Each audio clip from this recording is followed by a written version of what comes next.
I want to just start by helping you understand or reminding you that people who get discouraged or depressed are not weird, and they're not all that uncommon.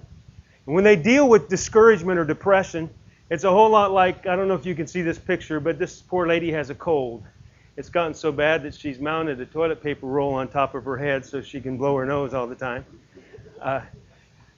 Give me some characteristics of a common cold. How do you contract, or what are characteristics of catching the cold? Okay, if people sneeze on you, you can't help it, you just catch it. What else is characteristic of a cold? Okay, you have symptoms, and it has to run its course. What else about a cold? Okay, you might have a symptom of a sore throat, cough, a lot of different kinds of symptoms. Affects your attitude. How do you catch a cold? It's contagious. Somebody else could give it to you. Somebody else can affect how you feel. It's also, you can treat it kind of, but there doesn't seem to be any easy cures for the common cold. And discouragement and depression can seem that way to people. I want to start by saying if you're discouraged or depressed, or you know someone who is, you don't need to add guilt to everything else. It may be partly your fault. It may not be your fault. If you went outside in your bare feet in the snow and got a cold, it probably was your fault. But maybe you had to go out and catch your kid from running in the street, and you got a cold because you were trying to help them. Lay the guilt aside and just deal with the cold. If you have depression or discouragement, if you're dealing with it or you know someone that is, I want to really encourage you, first of all, go easy on them and go easy on yourself. And that'll be your first step to helping them and yourself. Discouragement is defined as the feeling of despair in the face of obstacles. And then there's a synonym, disheartenment. What's the middle word of that word? Heart. Discouragement happens in the heart. You don't always understand it. It's in your gut. How many of you just didn't know why, but you felt bad that day? You felt something in the pit of your stomach that made you feel melancholy or discouraged or something. You can't explain it, but it's down there.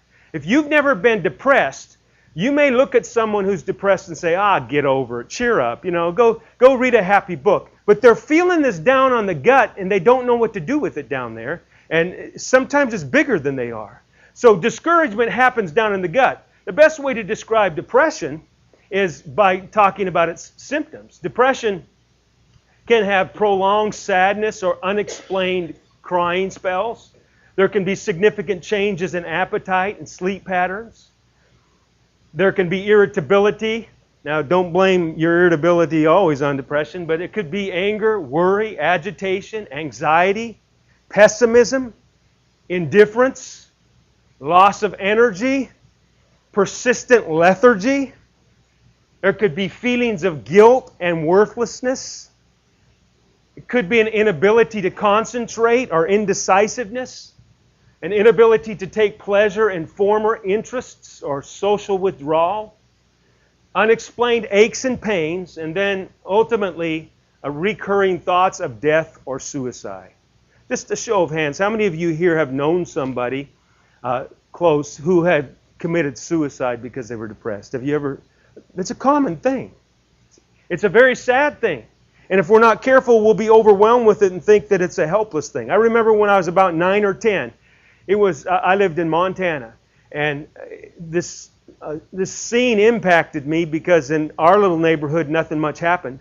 And we saw one day 5 or 6 squad cars surrounding a house, and we saw them with some lime pallets and some hay and things like that. And the grapevine began to work, and we found out that one of the girls that I went to school with had an older brother who shot himself. Man, that was a big impacting thing for me. The first suicide that I knew of in our neighborhood, but everybody knew about it. And in the 70s, it wasn't all that common, but suicide even is getting more common in our world. In fact, some statistics have shown that in the last 45 years, suicide around the world has increased by 60%. In 45 years. According to the World Health Organization, approximately 1 million people died from suicide And 10 to 20 times more people attempted suicide worldwide in the year 2000. That's a lot of people. 1 million people died, and 10 to 20 times that many tried to kill themselves. It's also it used to be that elderly people were a little more likely to commit suicide. Now our teenagers are committing suicide. There's a lot of reasons for it, and one of those reasons can be depression and discouragement. You and I might have a chance to help somebody pull through discouragement or depression and save their lives. And that's what this is about tonight. Maybe we can get a little bit of a handle on it for ourselves or for somebody else, and we can save their lives. Let's look at the prevalence of depression for just a few minutes. It's been estimated that almost 10% of adults in the United States have a depressive disorder any given year. 9 to 17-year-olds have major disorders over a 6-month period to the tune of 5%. And here's what blew me away. 5 to 12% of men and 10 to 25% of women will deal with depression in their lifetime. Look around you. There's 4 people on your row. One of those people, statistically, is likely to deal with depression in their lifetime if they're a woman, and about half that many if they're a man. It might be that the men just don't admit it. There might be more men dealing with it than you might realize. We might call it alcoholism, but really it's depression that they're drowning with alcohol. It's everywhere. There's a few causes, and if we can identify maybe some reasons, we can maybe see where it comes from. I like this guy in the front seat here. He's got a personality. He looks like he's having fun. Can you see it from back there? There's a hound dog driving a car. He has a smile on his face. He's probably a real hyper kind of personality. Some people are prone to discouragement and depression just because of their personality type. I don't know if you've done any personality type studies, but there's a lot of people who buy into the idea that there's basically 4 kinds of personalities. And they could be called things like choleric and sanguine and phlegmatic and melancholy, or they can be assigned names of animals like the beaver and the golden retriever and the otter. And they describe how certain people have a tendency to be certain ways. And there's a couple of personalities that lend themselves to depression. In fact, every personality has its little quirks. But if we were to use the names choleric, sanguine, phlegmatic, and melancholy, which of those ones sticks out to you? Melancholy. Because melancholy, if you were to describe it, means affected with or marked by depression or of the spirits, sad, tending to promote sadness or gloom, pensive, and thoughtful. There's some of you in this room that are melancholy by nature. You tend to sit pensively and think about things. You're the ones that will write poetry.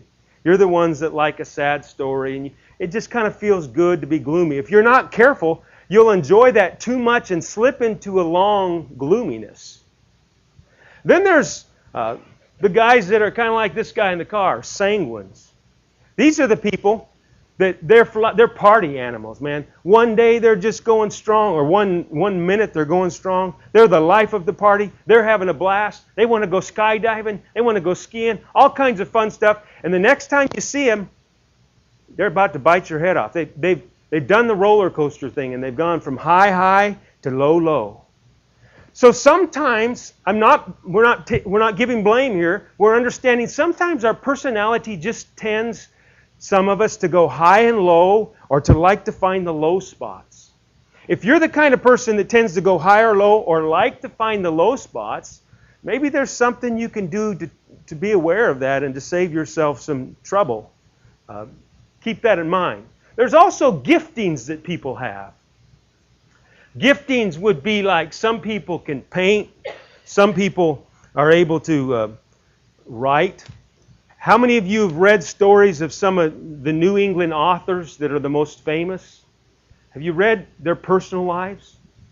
I mean, there were people who were suicidal. Some of these people, Mark Twain was a cranky guy. If you ever go visit his house and hear the stories he tells, he used to call up the phone company almost every other day and complain about things. Very creative, but really too gifted almost. And sometimes very gifted people, if they're not careful, have a sensitivity to them that can cause them to be so sensitive that the world overloads them and they can get discouraged or depressed. So turn to your neighbor and say, it could actually be a good thing turned bad.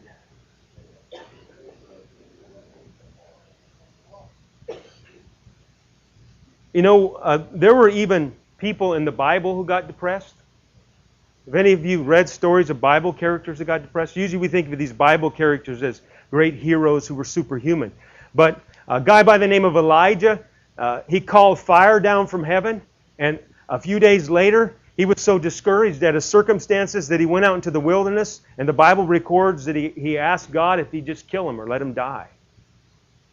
Jonah, some of you remember from Sunday school, Jonah and the whale. He got depressed. Great men like David. I want to read a psalm of David.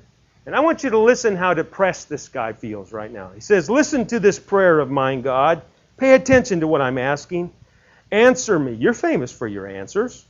Do what's right for me, but please don't haul me to court.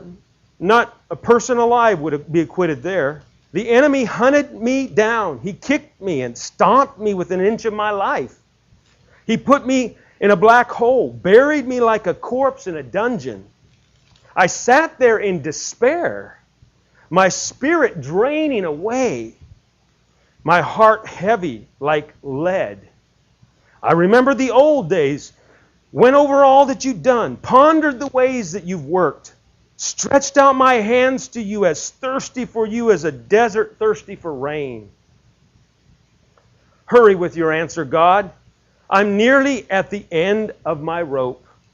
Don't turn away. Don't ignore me. That would be certain death. If you wake me each morning with the sound of your loving voice, I'll go to sleep each night, trusting in you. Point out the road I must travel. I'm all ears, all eyes before you. Save me from my enemies, God. You're my only hope. This guy's in bad shape. Teach me how to live to please you, because you're my God. Lead me to your blessed Spirit, lead me by your blessed Spirit into cleared and level pasture land. Keep up your reputation, God. Give me life in your justice. Get me out of this trouble. In your great love, vanquish my enemies. Make a clean sweep of those who harass me. And why? Because I'm your servant. Some great people. David was called the greatest king for the Jews. The Jews will still call him their greatest king. But he wrote this thing when he was depressed and discouraged because life had taken some twists and some turns. When we're young sometimes, not everybody even enjoys this, but many times when we're young and naive, we think life is just going to be a clear sea and we're just going to sail right to our dreams. And then, in spite of everything that we're doing right, we have a tumor. Or somebody in our family dies and we have to take care of them.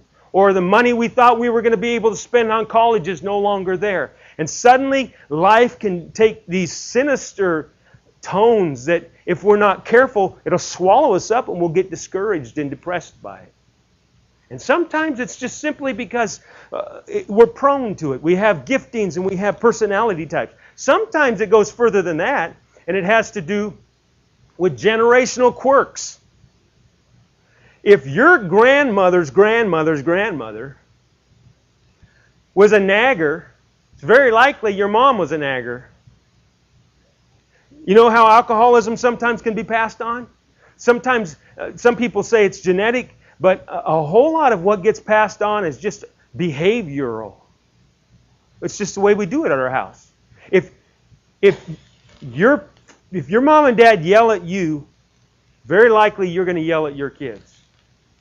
Do you know what? You can go next door, and next door, the same street, same socioeconomic class, same age kid, if their mother just never yelled at them, their mother can turn to them and say, honey, go make your bed, and they'll go do it.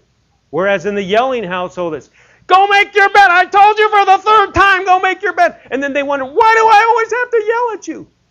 Well, it's probably a generational quirk. And probably everybody in your house yells, and that's how you get each other's attention, because that's what you've learned to do.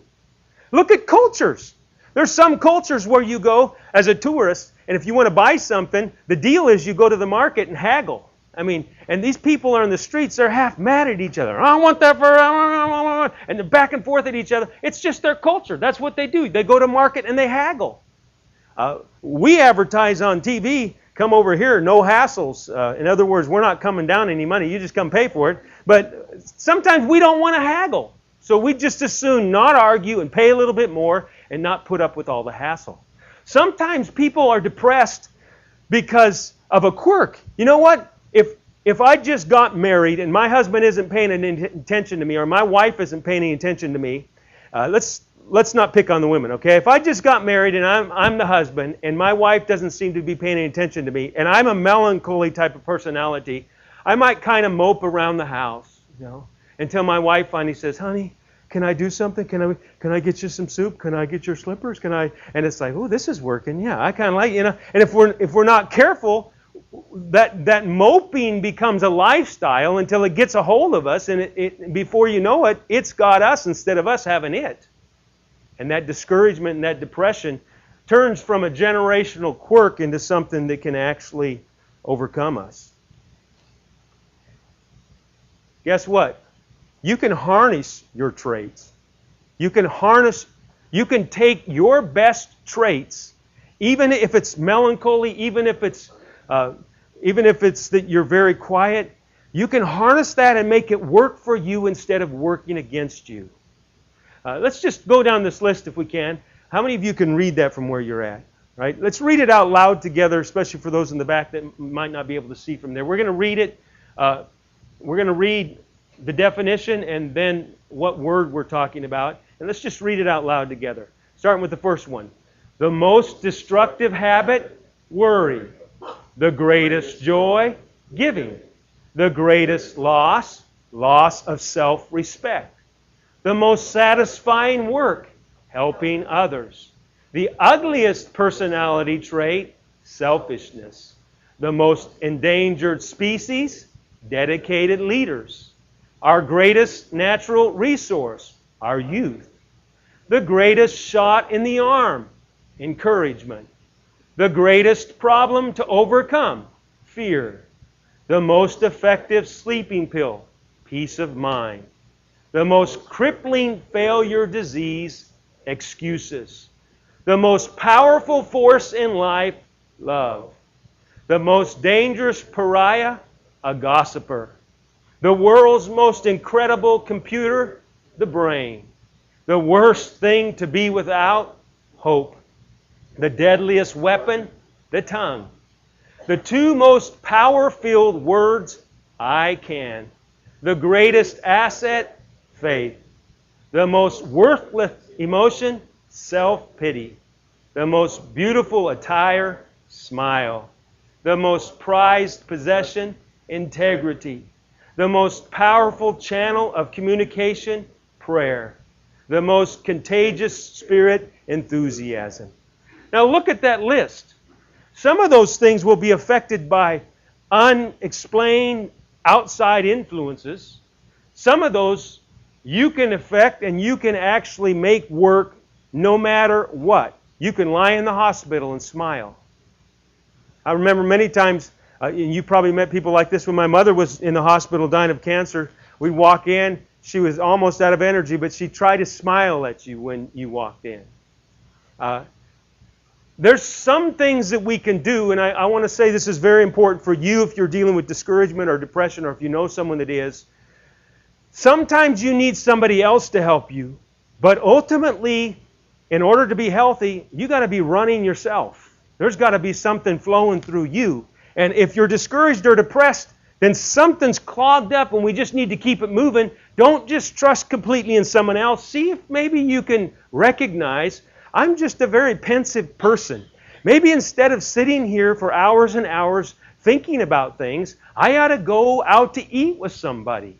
And you can actually take your pensiveness and your kindness and your gentleness and give it away to somebody who's hyper maybe, and by the time they're with you, they're not quite so hyper and you're not quite so pensive. Sometimes there's just things we can do if we understand ourselves. If you're a very pensive person and you like to write poetry, let it express your thoughts and relieve all of that anger and that frustration that might complicate your life and cause you to be more discouraged. But whatever your case, don't give up. There's always something that can be done. So personality is one thing that affects discouragement and depression. Another thing that affects it is environment. Now, when I say environment, what comes to your mind? Living situations, weather. I'm fishing to see if anyone says the first one that I got up here. What else? Outside influences such as peer pressure, people. People are actually a part of your environment. We're not going to blame anybody tonight.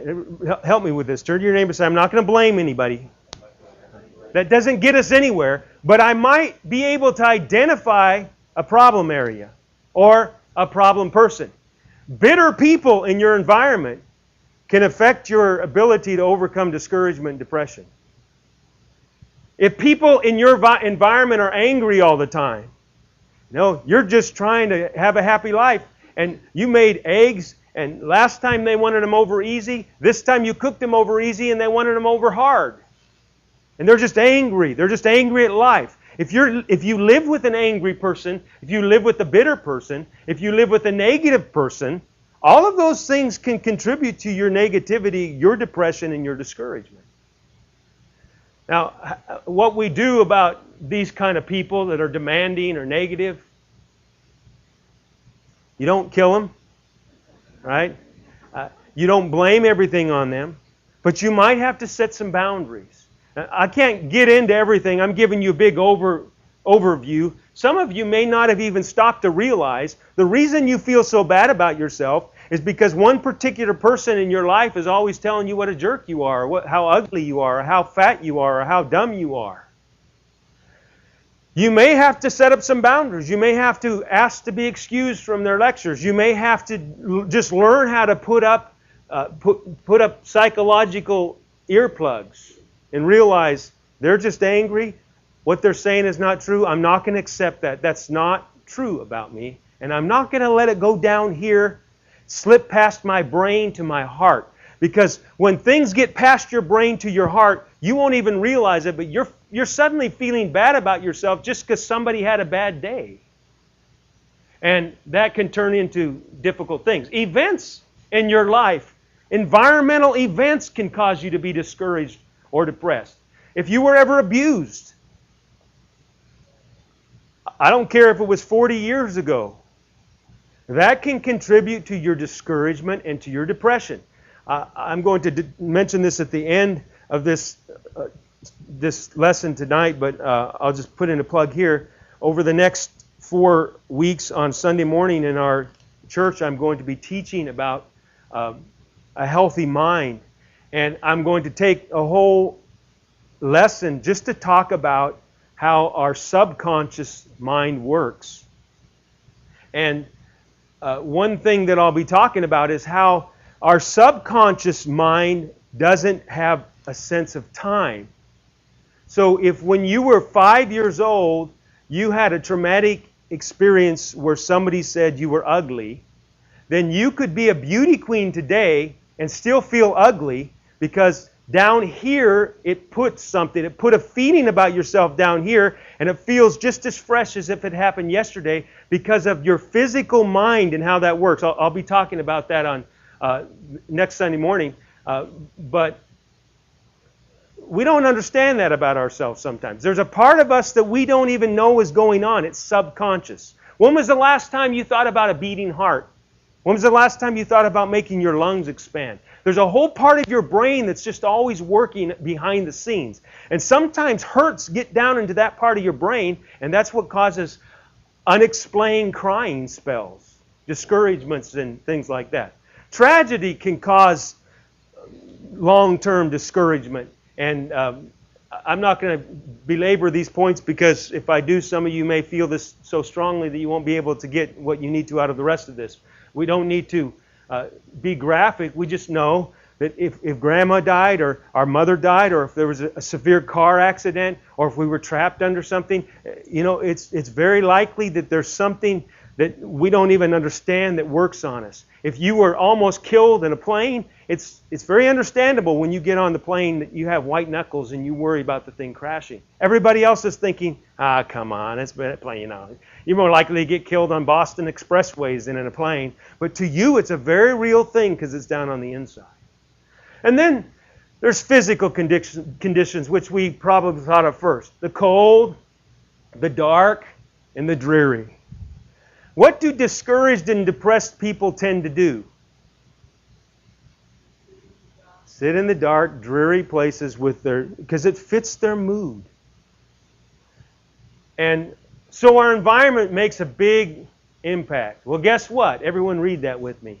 You can change your environment. I'm not saying you can heal yourself. I'm not saying you can just pull yourself up by your bootstraps. But I am saying this. There are some things in your environment you can change.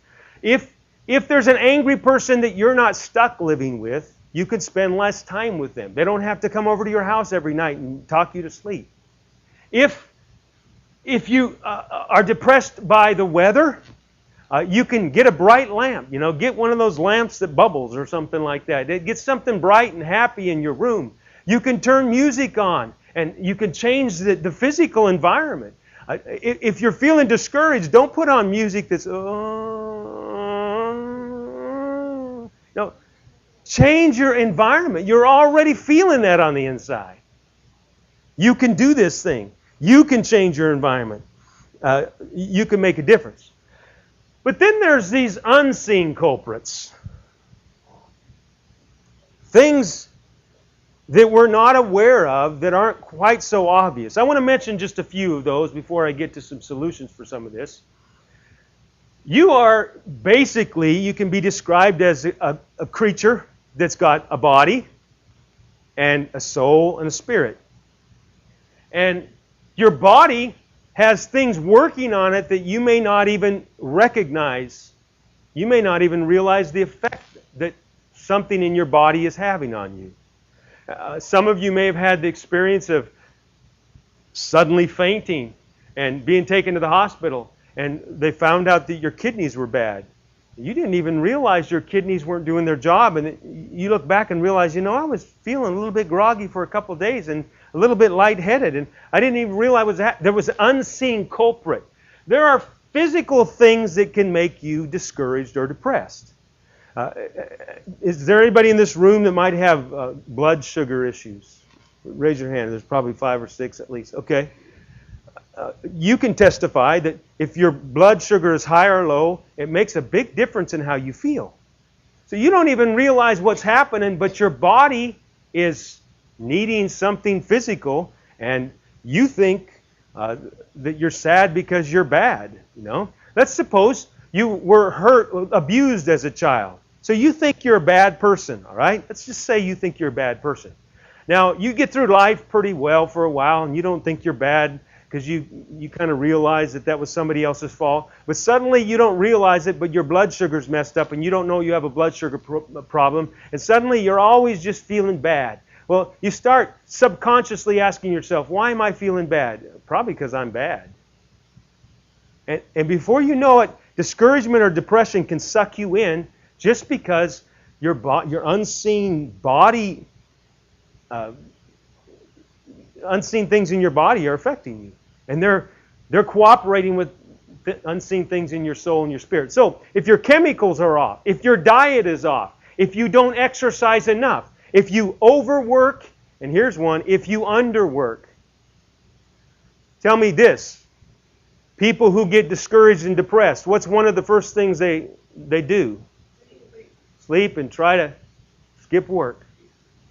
Eat junk food. Watch daytime TV. That'd depress anybody.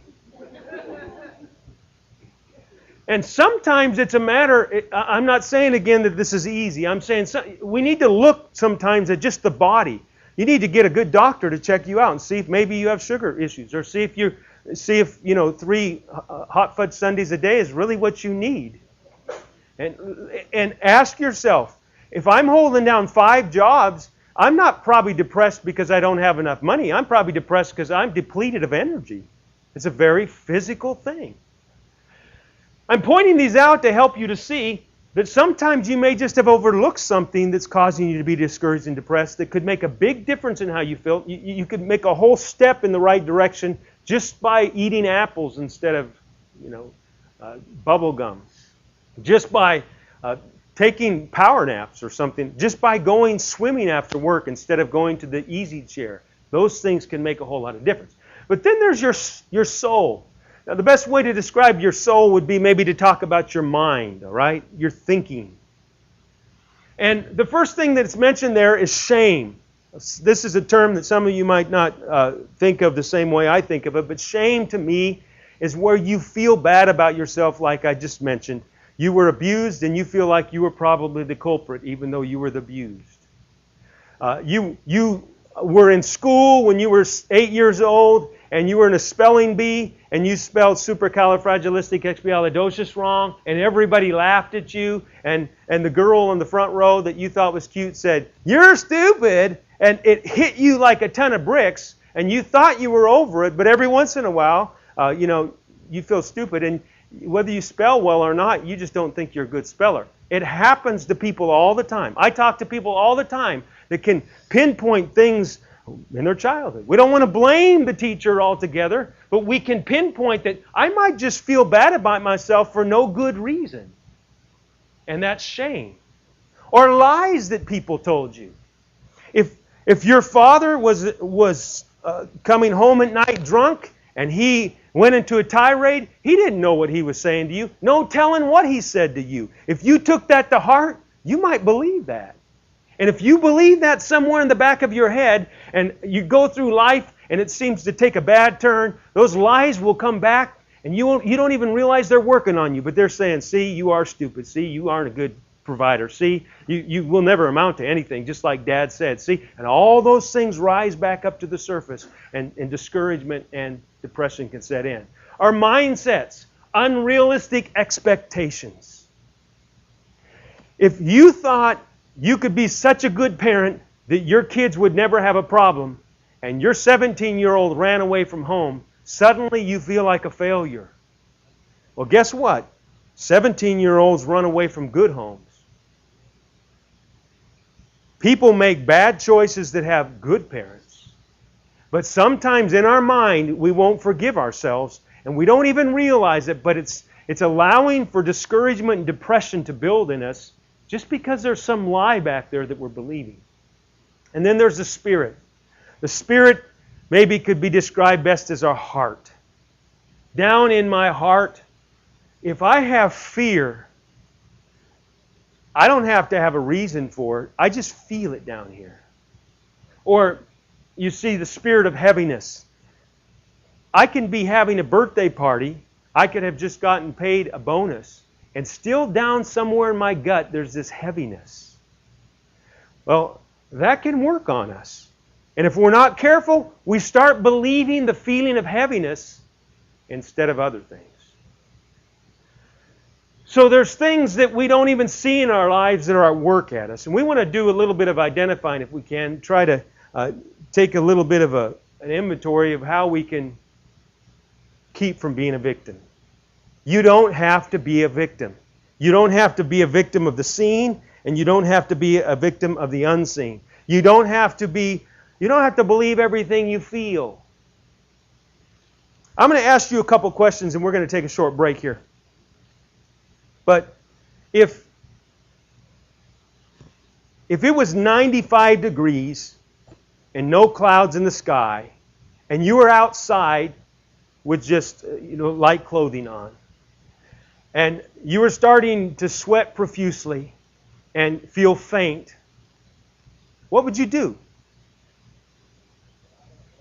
Drink of water, go find some shade, go in the shade, fan yourself. You do something about it, right? You don't just stand out in the 95 degree heat and say, oh man, I'm probably going to die out here. It's 95 degrees.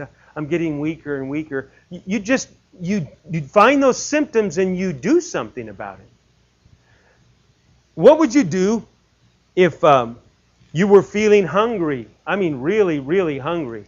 And you came in the house and something was on the table. Nobody was putting it down your throat. You were starving. You were just really, really hungry. What would you do? Yeah, duh. I'd go eat.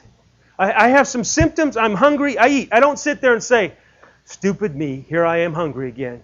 Oh man, why can't I just get over being hungry? What's my big problem? Every day I'm hungry, it seems like. Well, there's other symptoms like heaviness and fear and doubt. That's human. Do something about it. If you're afraid, find some comfort in something. There's healthy ways to get comfort. Find a healthy way to get comfort. If you're always feeling melancholy, find a healthy outlet for that. If you have the unseen culprit of fear down inside of your heart or heaviness, then see if you can find something that addresses the inside of you. If your body is just tired, see if you can find a bed. If you're just always low on energy, try vitamins. Try jogging. Address it. You don't have to be tired. You don't have to just say, oh, I'm always groggy. I'm always tired. I'm just a tired person. No, there's something that you can do. If you were hungry, you'd eat. If you were hot, you'd get a drink. If you're always groggy, change your diet, go for a bike ride, do something. But be aware that if you don't address some of these things and it moves in on you, sometimes you can be so overwhelmed that you won't have the energy or the sense to address it. It'll kind of snowball on you and overtake you. As you think about that, I'd like to give you a short break in which time you can look over some books that are on the table, get a drink and a cookie. I'm just going to give you about 5 minutes or so to do this, and then I'm going to give you some solutions, some ways out of discouragement and heaviness. Take a minute and say hello to each other, meet somebody you don't know. In about 10 minutes, we'll start right back up here.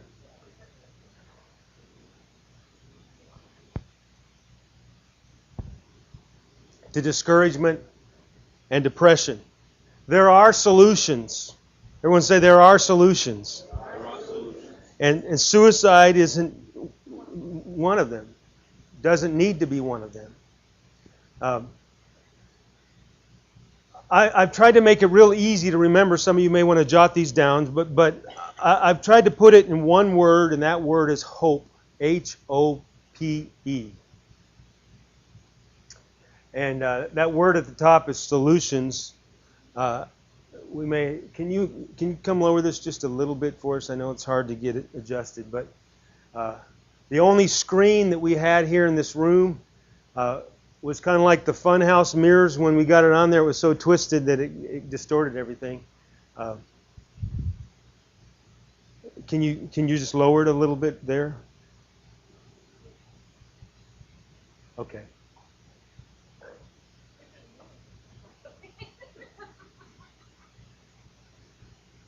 Okay, that's all right. It's not worth it.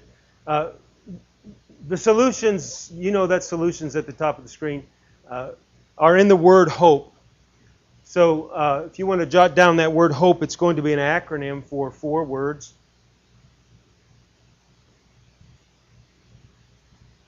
Somehow my button's not working now. Technical difficulties. Well, he's getting that fixed. Let me give you a quote from Jesus Christ. You can write this down. Ye shall know the truth, and the truth shall make you free. Still not working. You want to use this to get me to the place while I'm talking? One more time. Jesus said, you shall know the truth, and the truth shall make you free. Of course, he also said, I am the way, the truth, and the life. So getting to know Jesus is going to make you free. But getting to know the truth about things also sets you free. And I want to tell you what I mean. I've already said some of this. But for some of you, you just need to realize the truth of the matter is you eat too much junk food. That's the truth. And if junk food if you notice it makes you groggy, the truth is you should eat less of it. And if you start going with the truth and eating less of it, it'll make you free of that grogginess. It's that simple. Honesty is the first word in hope. Just be honest with yourself. The truth is, some of you don't exercise enough. The truth is, some of us don't work enough. I know you get picked on enough, but I'm still going to pick here. If you smoke, just be honest with yourself. Let me ask you, how many of you have window air conditioners at home? Okay. How many of you would consider going outside of your air conditioner every day with a pile of dust and throwing dust into that air conditioner? You say, that's stupid. That would clog up the filter. If you clog up the filter, my air conditioner is not going to work. Well, you have this thing called lungs, and your lungs are purifying air. Does it make sense to clog up your lungs, to put smoke in there and clog up all of your lungs? The truth is, it doesn't make sense to put smoke into your system. I don't know who came up with it. I don't know how many eons ago, how many cultures ago that happened, but it doesn't matter how many years ago they started it. It doesn't make sense to clog your lungs up. It's just that simple. You know, for many years it was preached as against, many churches preached against smoking as a sin. I say, if there was no God and there was no church, it'd still be a bad idea. It's not so much that it's sin, it's bad for your body. So be honest with yourself and quit clogging up your filter. Drinking is the same way. Things along that line that I won't harp on, but honesty is the first step to getting over discouragement and depression. Be honest about your habits. Be honest about people in your lives or about relationships in your life. The truth is, honestly, many people are dealing with the same things you're dealing with. There are some people that get discouraged or depressed because their mother died. My mom died. My mom died when she was 55. How many of you have had mothers die? 7 or 8 of us have had mothers die. I'm not saying just get over being discouraged. I'm just saying you're not the only one dealing with that problem. Honestly, it is an issue. And honestly, you need healing and you need comfort. But the truth is, other people are dealing with the loss of jobs. The truth is, other people have aches and pains. The truth is, other people have had abuse in their life. The truth is, other people are so poor they don't know what they're going to do. That doesn't mean you have to go down the road of discouragement and depression. And when your natural tendency is just to say, poor me, I'm going to go down that road, you can be honest with yourself and say, wait a minute. There have been people in much worse straits than I am who have led this country. Franklin Roosevelt had polio. He was a cripple. But a lot of people didn't even know he was because of the way they took pictures and because of the way he handled himself. He said, I'm not going to let this thing get me down. There's a lot of people that deal with crippledness, and I'm not going to be crippled in my emotions, and I'm not going to be crippled when I get done. I'm just going to go for this thing. You can do the same thing. You're capable of having that same kind of attitude. The truth is, you have value.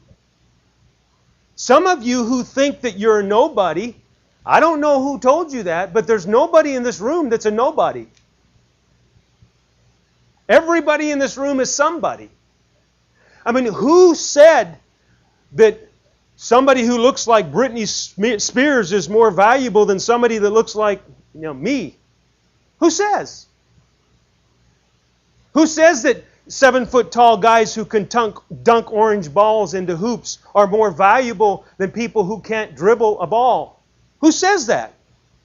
Who says that a lily is prettier than a rose? Who makes that choice? Our society makes these choices, or money makes these choices, or somehow everybody at school always likes, this person. And they think this person's cool, and so suddenly everybody wants to be their friend because that person is cool. Well, who said that person's cool and you're not cool? We buy into those things, and after a while, we're depressed about who we are when it was somebody else that decided whether we were worthwhile or not. And honesty can cure that. You are somebody who's valuable. There's something good about everybody in this room. Even if your third grade teacher said you'll never amount to anything. Who was it? Was it Einstein that flunked a math class? There's a long list of people in history who were told they wouldn't amount to anything, who went on to do great things. You are worth something, and that's the truth. Help me with that one. Turn to your neighbor and say, you're valuable. Now, I'm going to ask you to go out on a limb.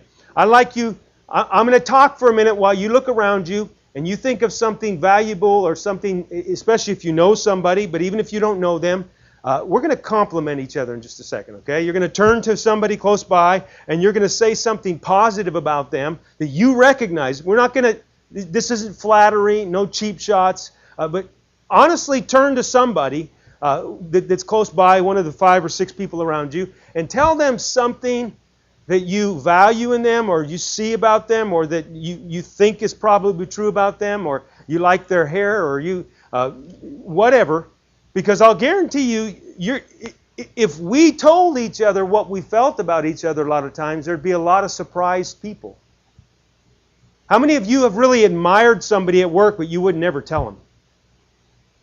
Especially if they're the boss, because I don't want anybody to think I'm trying to get a raise or something like that. So the boss is one of the loneliest people at work, I'll guarantee you. Because some people are trying to make him happy and they know it's not real, and the other people aren't going to really give.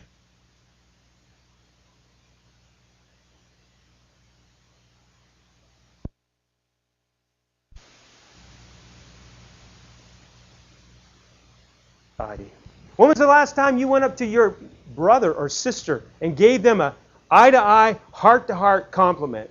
I really appreciate the way that you always, you know what I always valued about you? You know what I always thought about you? I've heard siblings sit around and talk, and they'll say, well, you know, I always thought this about you. And people who've known each other their whole lives will turn to each other and say, you did? Well, I thought you always hated me for that. We don't even realize that people around us think we have value because we don't take time to share that. Right? So would you turn, I don't care if you tell 1 people or 16 people, but turn and tell somebody close by something that you value in them, and it might be that you don't know them very well, so you'll just have to say something external that I like your blue eyes or something like that, but everybody's got something valuable. Turn to someone and express it, especially if you know them, because you'll be able to tell them from your heart. What do you value? I'm going to prattle up here to cover your nervousness so you can talk. Turn to someone and just say what it is you appreciate about them.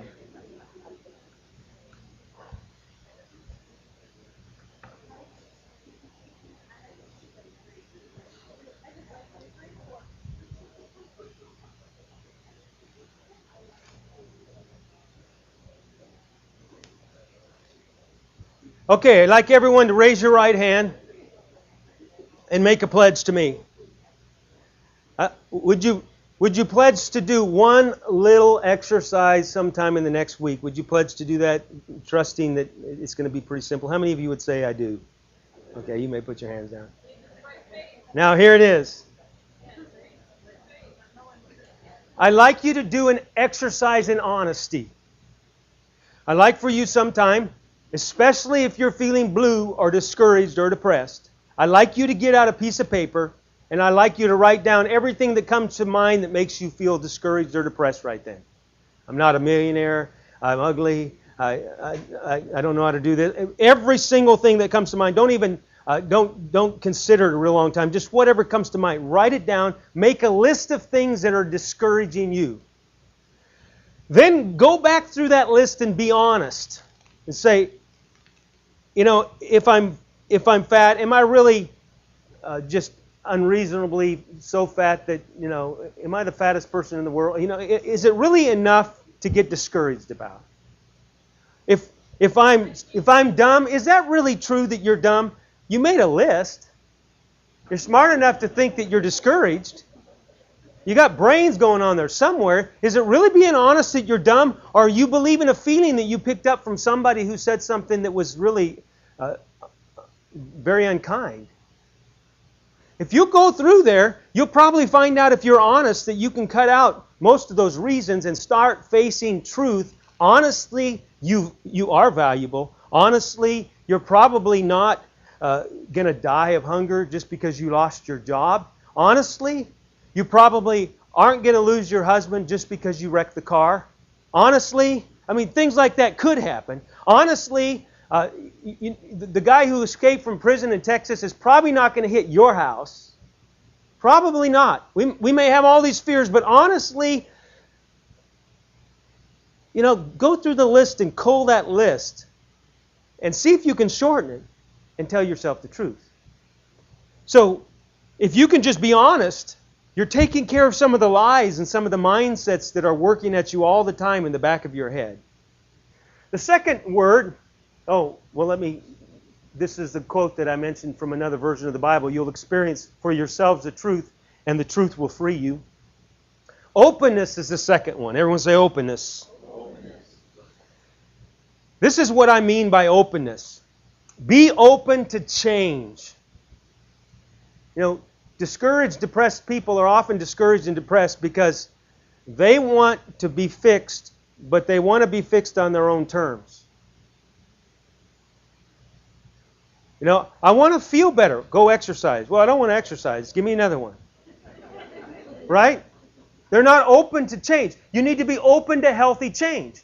If anybody's going to help you, you have to get over a stubbornness in your mind that says, I don't want to be discouraged and I don't want to be depressed, but I don't want to do that and I don't want to do that and I don't want to do that. You're going to have to give somewhere. And let me give you a little hint. People who've been hurt or people who grew up feeling badly about themselves, they have a tendency to feel safe only when they put up those walls of stubbornness. Sometimes your stubbornness is a way to protect yourself. And you're going to have to find a safe environment in which you can open those walls up and let people help you with healthy change. Because that healthy change will allow truth and good things to set you free. In the Christian world, we call that yielding. For example, if someone were to say, you need to yield to God, they're saying, you need to open up to God. Right? Now, tell me this. If I was 8 years old and a significant adult in my life abused me, what am I going to start doing to the world to protect myself? I don't trust them, and I don't feel good about myself, and I'm not going to open up to anything. And so I wall myself in, and I try to survive, and down on the inside I'm in turmoil, or I feel bad about myself, and then somebody comes along and says, open up to God. And you say, okay, and you start trying to open up and let God's love talk to you, or His presence make you feel good, or His Word talk to you, and you won't even realize it, but you'll start throwing up those walls like, I don't trust anybody in there, because when I let somebody in there when I was 8, I got hurt big time. That's what's so terrible about child abuse. That's what's so terrible about rape, and that's what's so terrible about thoughtless things that we do when we're under the influence, because they go to people's hearts and they maim them for life. And that's why we need to love people and help them to open up in safe environments. That's the whole idea behind the prayer group that is sponsoring this meeting, Rejoice. It's to get together with other people that you can trust, who care about each other, and maybe learn how to open up to God, because God can do things in our life.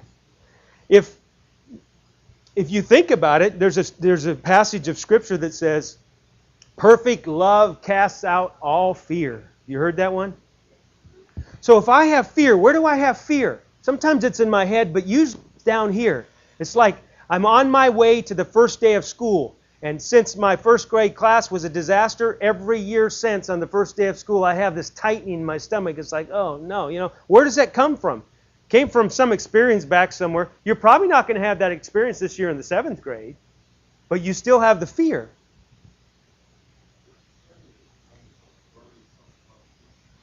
Exactly. Yes. It's programmed in your system, and somehow you have to go in there and reprogram that. So that's why you have to open up. If you have a virus in your computer, you're going to have to get something in there. You're going to have to open it up, go in there, and apply something to help heal that virus. So, in order for fear to be taken care of, some love has to be put in there. But if you don't open up to love, love can't get in there, and you're going to be stuck in the mode of fear. So openness is very important. Open to help, open to change, and open to what other people have found works. You know, someone will come along and say, I was clinically depressed, but this and this and this happened. And you'll say, well, that's fine for you, but that's not going to happen for me, and I don't want to try that.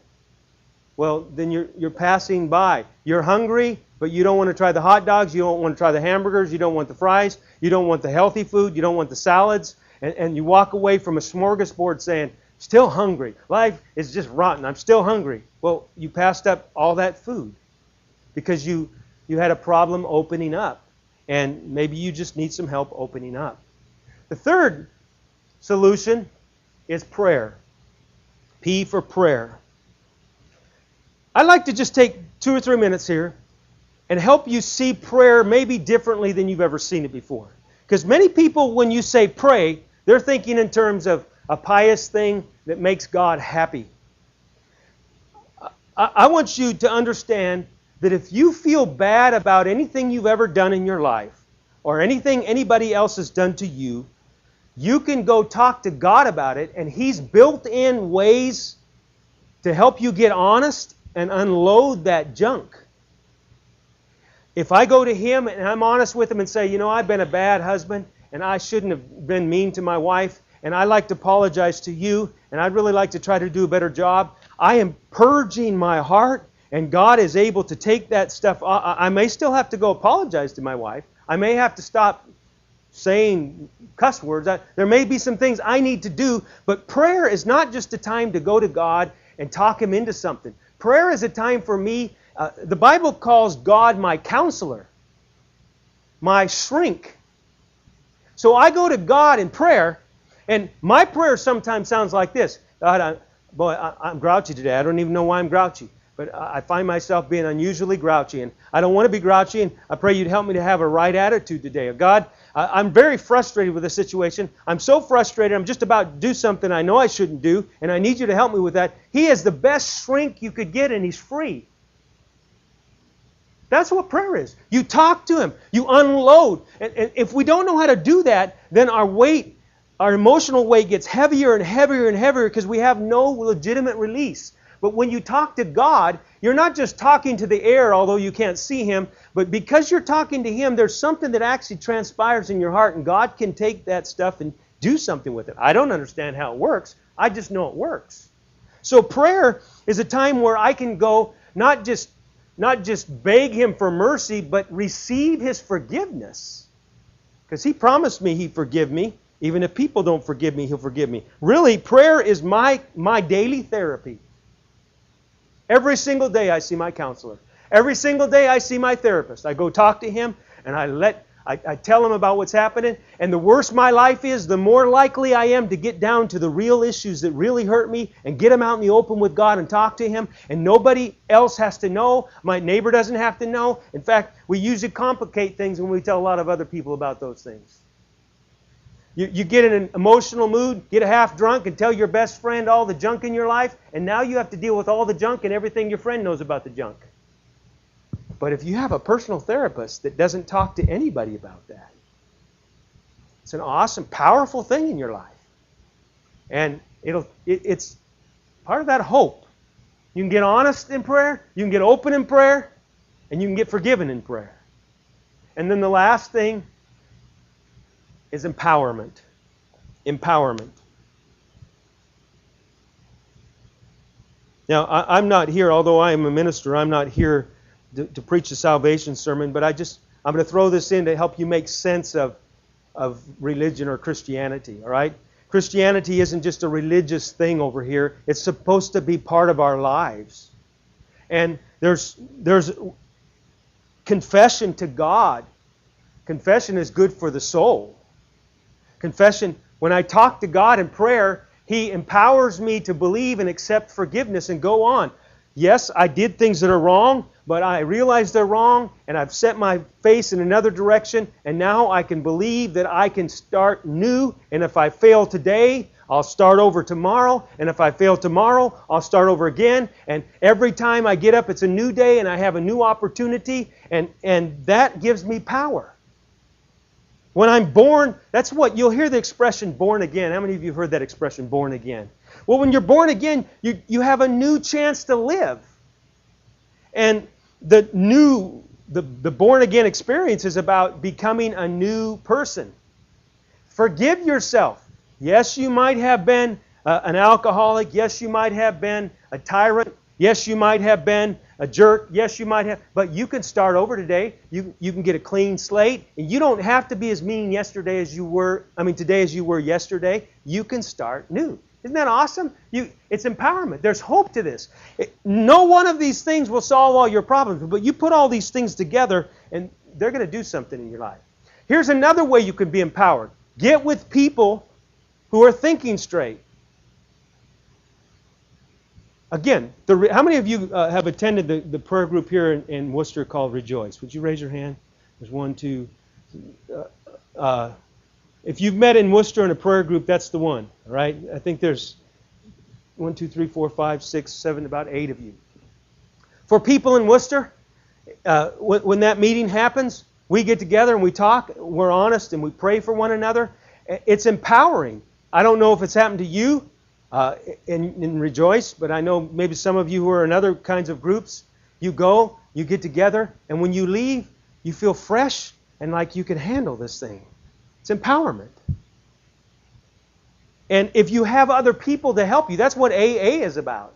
That's what other groups like that are about. They're empowerment groups. And the straighter, the more clear people are thinking, and the more they care about one another, the more that will empower you, that will help you.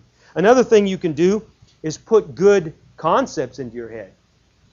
That's why we brought today there's some CDs and some tapes. Some CDs and some books back there on the table. They're for sale. They have to do with discouragement and depression. Read a book about somebody who overcame depression. And it will put the truth in your mind.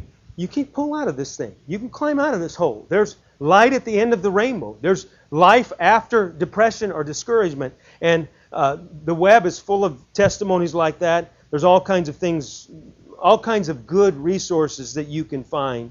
I mentioned a series that I'll mention again at the end. Find somewhere that's going to give you right thinking. And then I want to mention one more thing. The Bible does talk about God as our counselor and our comforter. And it talks about Him moving into our heart. You ever heard the term, let Jesus come into your heart? There's a song for kids. Let Jesus come into my heart. What are we saying? We're saying, I'm going to let the empowerment of God's presence come into where fear usually is, come into where doubt usually is, come into where that heaviness usually is. And you can receive His Spirit into your life. And that empowers you. It's not you getting strong. It's you letting Him be your strength. And it's just like when you eat. If you've ever gone for a day or so without food, you'll start feeling weak and wobbly. You just put food in your body and there'll be energy there. You didn't come up with the energy. You put the food in and it gave you energy. And when you open up your heart to God and you let Him give you strength and energy and empowerment, let Him fill you with His Spirit, it'll make all the difference in the world as to how you deal with discouragement and depression. A lady who didn't get to come tonight, she was going to come and I was going to have her share her testimony. But she attends II Ministries every once in a while. And she said she had a severe bout with depression and discouragement. And she said one of the things that helped her the very most is she found some Christian tapes. And she would put them in her stereo. And they'd be singing about joy, and they'd be singing about love, and they'd be singing about good things. And she said, there's nothing that helped me pull through that and out of that discouragement and depression like good Christian music. Now think about it. Where's the heaviness at? Where do you feel that fear? Where does the feeling of being stupid come from? Where's all that at? It's down here. I can think all day. I can come up with reasons all day, and it never hits down here. But what happens to you when you sing? Where do you usually sing from? You're going about the Christmas season, and it's da da da da da da da da da da da da, and suddenly you smell turkey. And suddenly there's cinnamon in the air. And what happened? That music, Silver Bells, struck a chord in your heart. Somewhere in your heart is stored a response to Silver Bells. Your blue lights is what we had when we were kids at Christmas time. And there's a soft blue glow around the Christmas tree, and it's just warm and fuzzy and all that kind of stuff. For other people, it can trigger other feelings. A disaster that happened at Christmas. So understanding that, if I know that my heaviness comes in my heart, and I know that music affects my heart, then is it a good time when I'm heavy and depressed to put on a rap song that says, "Go kill your brother, shoot him in the head"? No, that's not a good time. Because you're vulnerable. But if you open up your heart and it says, God loves you, and you're a decent person, and you may have made some mistakes, but there's a new possibility in the future. Great things can happen there. Now, we were going to bring some CDs, but they were all on back order, so we weren't able to bring Christian music tonight, I don't think. Is there any CDs back there? Okay, but we do have some in our bookstore at the church, and you can go online and just put Christian music, CBD. Amazon has that, but if you know someone who's discouraged or depressed, find a good praise and worship CD. Buy that for them. It'll be the best investment, $15 that you ever made. Send it to them with a card and say, "I was thinking about you. See what you think of this." And they may fall in love with that thing, and it could really help them through a very difficult time. My mind goes to a story a man who came through our assembly a few years ago used to tell. He told about how he had a pretty rough life. He was into drugs and things like that, and he had a period in his time where he was so depressed that he would get up in the morning and he would kind of sit up in bed, and then 2 hours later he would realize he was just still staring at the wall. And he talks about how through a process of time and through opening up to God and letting God heal, he pulled out into where he lives a perfectly normal life. In fact, he travels the country teaching and talking to people, helping them heal their hurts, because he had abuse as a child and that kind of thing just overwhelmed him. But there is hope. Get honest with yourself. Get honest in prayer. Get open to God. Let some things empower you, like prayer groups, like good books, CDs, and your life can change, or your friend's life can change, or whoever you know that's dealing with those kind of things can actually change. During the month of September, I'm going to be teaching a series on Sunday mornings. The first Sunday I'll talk about the subconscious and the conscious mind. The second Sunday I'm going to be talking about how we don't even realize it, but anxiety and anger are below the surface working in our lives. The third week I'll talk about depression again, and also sexual issues. A lot of people who are hooked on pornography or who have aberrant lifestyles, there's some things at work beneath the surface. They aren't thinking this through. They do stupid things because of what's happening beneath the surface. And then the fourth time I'm going to be talking about a whole mind and how God can help us to put it all together and to make sense of all of that. I'd like to close with one testimony from Scripture. I'm believing that if enough people let God be their counselor and let His Spirit live in their lives, the depression and discouragement will be overcome. And the book of Acts tells a story about a town called Samaria. It says, "The believers who had fled Jerusalem went everywhere preaching the good news about Jesus. Philip, for example, went to the city of Samaria and told the people there about the Messiah. Crowds listened intently to what he had to say because of the miracles he did. Many evil spirits were cast out, screaming as they left their victims, and many who had been paralyzed or lame were healed. So there was great joy in that city."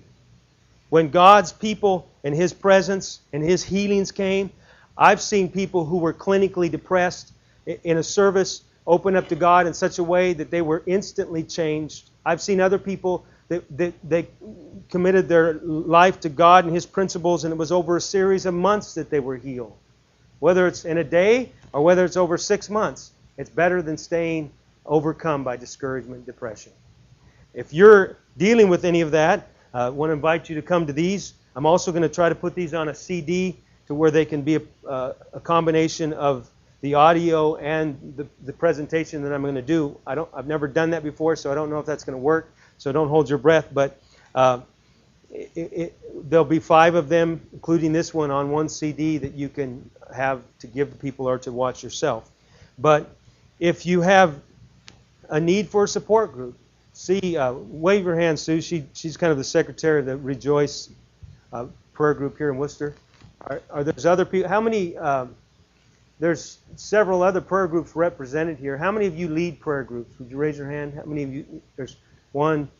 Hold them up high. Look around you. All these people lead prayer groups throughout New England, and they can be a help to you as well. If you know someone who's discouraged or depressed, and that's why you've come today, refer them. Tell them what you've learned. Tell them where they can find good books. Give them one of these flyers about these upcoming seminars. And if you would, I'd like you to stand, and we'd like to close with prayer. If you don't mind, I know you may not know the person next to you, but would you just join hands? And we're going to pray in closing that everyone who's dealing with discouragement and depression would find their way to honesty, openness, times of prayer and empowerment where God can fill them with His Spirit and give them power and restore their lives, bring joy back into their homes. Would you pray together? If you want to pray out loud, go ahead and join me out loud. Thank you, Jesus, for your goodness. Thank you for what you're doing in our lives. Thank you for the many lives that are going to be changed by the joy that you bring. I pray that you'd help us and others to spread the good news of you being our counselor, you being our comforter. I pray that you'd help people to be open to you and receive your Spirit, that you might be able to give them power to overcome these things, that they would understand how things are working on their body, their soul, their spirit. They would understand the unseen things that are affecting them, and they would learn how to apply your principles and your truths, and they'd learn how to open up to people who can help them, that they would have joy in their lives, and that they would be overcome by your goodness instead of overcome by the heaviness and discouragement of this world. I pray you'd go with each of us and bless each one who has come here tonight. In Jesus' name. And everyone said, amen. God bless. Thanks for coming. Pick up a cookie on the way out. Be sure to get the flyer and CD if you haven't. Books are for sale. You're dismissed.